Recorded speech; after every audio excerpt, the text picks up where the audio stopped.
मुंबईत मराठी आणि गुजरातीचा वाद सुरू असताना मनसेकडून चक्क एका गुजराती उमेदवाराला राज ठाकरेंनी निवडणुकीच्या रिंगणात उतरवलंय।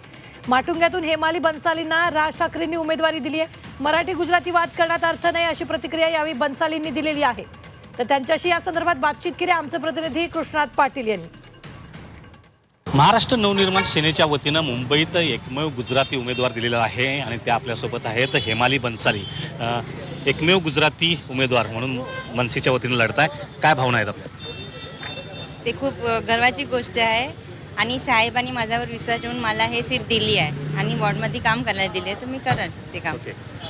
कारण मराठी आणि गुजराती वाद हा मुंबईत खास करून वाढत होता मधल्या काळामध्ये, तरी देखील एक गुजराती म्हणून तुम्ही समोर जाताना काय काय मुद्दे असतील? मुद्दे असं काही नाही, साहेबांनी पक्षपात नाही केला, मला तिकीट दिली, ते सगळ्याला कळलं ना आता। पण हा वाद विनाकारण उकरला गेलेला आहे वाटतो? असंच वाटते मला तर। असं असलं तर मला साहेबांनी तिकीट पण नाही दिली असते ना। आणि साहेबांनी तिकीट दिली वॉर्डमध्ये काम करायला आणि साहेबला खात्री आहे मी वॉर्डमध्ये काम करेल। पुढे श्रीनिवास, कृष्णात पाटील, झी मीडिया, मुंबई।